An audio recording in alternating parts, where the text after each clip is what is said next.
रात आधी से ज्यादा बीत चुकी थी। सारा शहर अंधेरे और सन्नाटे की आगोश में था। शहर का अनाथालय अंधेरे में डूबा हुआ था। वहाँ का चौकीदार भी नींद में ऊँघ रहा था। अनाथालय में एक साया धीरे धीरे बाहर के गेट की ओर बढ़ रहा था। गेट पर पहुंचकर वो साया गेट पर चढ़ गया और दूसरी तरफ कूद पड़ा।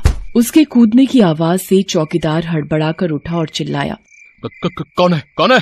उस साये ने कोई जवाब नहीं दिया और सड़क की तरफ दौड़ लगा दी। चौकीदार समझ गया कि अनाथालय का कोई लड़का भागने की कोशिश कर रहा है। वो जोर जोर से सीटी बजाने लगा। सीटी की आवाज से अनाथालय के दूसरे लोग भी जाग गए, मगर तब तक वो लड़का काफी दूर निकल चुका था। उस भागने वाले लड़के का नाम सचिन था। उसकी उम्र 12 साल थी। भागते भागते वो रेलवे स्टेशन पहुंच गया। वहाँ दिल्ली जाने वाली ट्रेन रुकी हुई थी। लड़का उसी ट्रेन में चढ़ गया।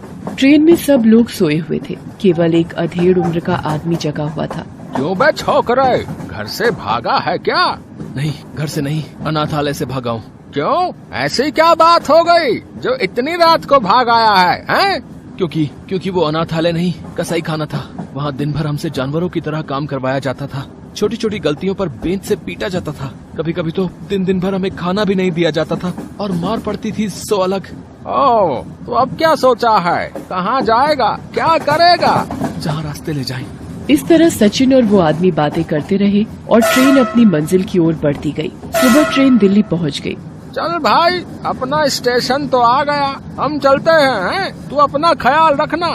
इतना कहकर वो आदमी वहाँ से चला गया, मगर सचिन स्टेशन पर ही रुक गया। दिल्ली तो पहुँच गया, अब यहाँ क्या करूँ? तभी उसकी नजर कुछ और लड़कों पर पड़ी। उनकी उम्र भी सचिन जितनी ही थी। वो सब स्टेशन पर बिखरी प्लास्टिक की बोतलों को जमा कर रहे थे। मैं भी इन बोतलों को जमा करके बेचूंगा। उस दिन से सचिन स्टेशन पर ही रहने लगा। वो दिन भर खाली बोतलें जमा करता और शाम को उन्हें बेचकर वहीं स्टेशन पर ही सो जाता। एक रात स्टेशन लगभग खाली था। वहाँ इक्का दुक्का लोग ही थे। सचिन भी सोने की तैयारी कर रहा था। तभी उसे किसी बच्चे के रोने की आवाज सुनाई दी। सचिन उठा और इधर उधर देखने लगा। कुछ दूरी पर उसे एक 5 साल की लड़की बेंच पर बैठी रोती नजर आई। सचिन उठकर उसके पास गया। कौन हो तुम और तुम्हारे माँ बाप कहाँ हैं? बच्ची कुछ न बोली, सिर्फ रोती रही। रात भर सचिन ने उस बच्ची के माँ बाप को ढूंढा। उसने स्टेशन पर एक एक आदमी से पूछा, मगर उसके हाथ कुछ न लगा। यहाँ तक कि सुबह होने को आई। अंत में सचिन उस स्टेशन मास्टर के पास गया और उन्हें सारी बात बताई। अरे ऐसे बच्चे यहाँ कई बार मिले हैं। इन्हीं के माँ बाप इन्हें यहाँ छोड़ जाते हैं। कमबख्त बच्चे तो पैदा कर लेते हैं मगर पाल नहीं सकते, तो यहाँ छोड़कर चले जाते हैं और हमारी मुसीबत बढ़ाते हैं। मैं पुलिस को फोन कर देता हूँ, वही आकर इस बच्ची को अनाथालय में भर्ती करवा देगी। अनाथालय का नाम सुनते ही सचिन भीतर तक कांप गया। उसे अपने अनाथालय के दिन याद आ गए। अगर मैंने इस बच्ची को यहाँ छोड़ा तो ये लोग इसे अनाथालय में छोड़ आएंगे और वहाँ न जाने इस मासूम के साथ कैसा सलूक होगा। नहीं, मैं इस बच्ची को यहाँ नहीं छोड़ूंगा। इतना सोचकर सचिन उस बच्ची को लेकर चुपके से वहाँ से निकल गया। सुबह के 10 बज गए थे। सचिन चला जा रहा था। तभी बच्ची ने कहा, भूख लगी है। सचिन ने अपनी जेब टटोली। कुल 20 ही रुपए थे। बच्ची को लिए वो एक कुलचे वाले के पास गया और उस बच्ची को 1 प्लेट कुलचा दिलवाया। बच्ची कुलचा खाते हुए सचिन से बोली, भैया तुम भी खाओ, तुमको भी भूख लगी होगी ना, लो मैं तुमको खिलाती हूँ। इतना कहकर बच्ची सचिन को खिलाने लगी। सचिन की आंखों में आंसू आ गए। इतने प्यार और अपनेपन से आज पहली बार किसी ने उसे बुलाया था। बच्ची के मुंह से अपने लिए भैया शब्द सुनकर उसके दिल को बहुत सुकून मिला था। अब चाहे जो हो जाए, आज से ये मेरी बहन है। इसकी खुशी के लिए मैं हर काम करूंगा। खुद को मेहनत की भट्टी में झोंक दूंगा, मगर अपनी बहन को कोई दुख नहीं आने दूंगा। खाने के बाद सचिन अपने और अपनी बहन के सर छुपाने की जगह ढूंढने लगा। जल्दी ही उसे एक झुग्गी मिल गई। मकान मालिक दयालु था। उसने अगले महीने पैसे लेने की बात मान ली। सचिन अपनी बहन के साथ वहाँ रहने लगा। रहने का इंतजाम तो हो गया। अब मुझे कोई काम ढूंढना होगा ताकि मैं अपनी बहन का दाखिला किसी अच्छे से स्कूल में करा पाऊँ। अपनी बहन को मैं खूब पढ़ाऊंगा। इतना सोचकर काम की तलाश में निकल पड़ा। महज 12 साल का होने के कारण उसे कोई काम नहीं दे रहा था। दिन भर भटकने के बाद वो एक छोटे से होटल में गया। उस होटल का मालिक एक बूढ़ा आदमी था। उसका नाम टेकचंद था। टेकचंद के भी आगे पीछे कोई नहीं था। सचिन टेकचंद के पास गया और उससे काम मांगा। अरे तू इतनी सी उम्र में काम क्यों करना चाहता है? मैं अपनी बहन को पढ़ाना चाहता हूँ। क्यों, तू खुद नहीं पढ़ना चाहता?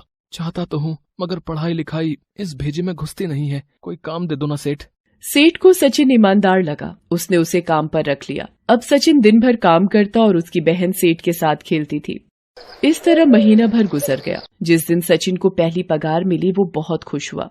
सेठ जी, मुझे कल की छुट्टी चाहिए, मुझे अपनी बहन का एडमिशन करवाने जाना है। उसे छुट्टी मिल गई। अगले दिन सचिन अपनी बहन के साथ होटल आया। अरे इसे तो स्कूल में होना चाहिए, इसे यहाँ क्यों लाया है? इसका दाखिला नहीं हुआ सेठ जी।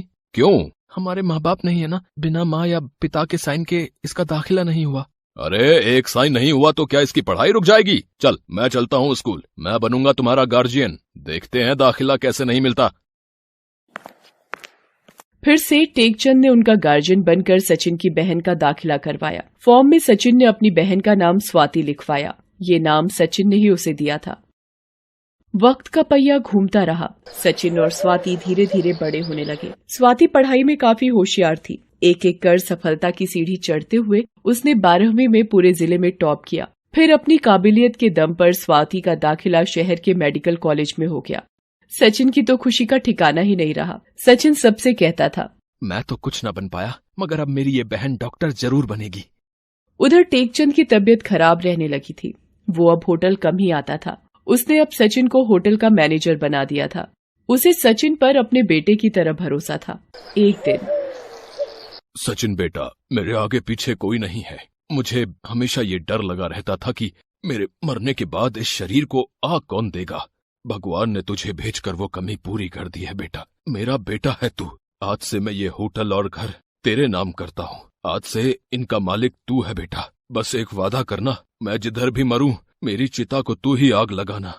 सचिन की आंख भर आई और गला भर्रा गया। वो कुछ बोल नहीं सका। तकदीर भी कितनी अजीब होती है। जब नहीं था तो कोई नहीं था, अब मिले तो बहन और पिता दोनों मिल गए। इस घटना के कुछ दिनों के बाद टेकचंद का देहांत हो गया। टेकचंद का अंतिम संस्कार करने के बाद सचिन ने होटल का धंधा संभाला। उसने देखा कि छोटा होटल होने के कारण यहाँ ज्यादा लोग नहीं आते, इसलिए उसने बैंक से लोन लेकर पहले होटल को सजाया संवारा। उसने होटल की काया ही पलट दी। अब वो कोई छोटा मोटा होटल नहीं रहा, बल्कि शहर का जाना माना रेस्तरां बन गया। इसके बाद तो सचिन सफलता की सीढ़ियां चढ़ता गया और फिर कुछ ही सालों में उसने टेकचंद होटल एंड रेस्टोरेंट्स के नाम से शहर और आसपास कई सारे होटल्स की चेन खड़ी कर शहर का जाना माना रईस बन गया। किसने सोचा था कि अनाथालय से भागने वाला वो 2 हाथ का छोकरा सारे शहर पर राज करेगा।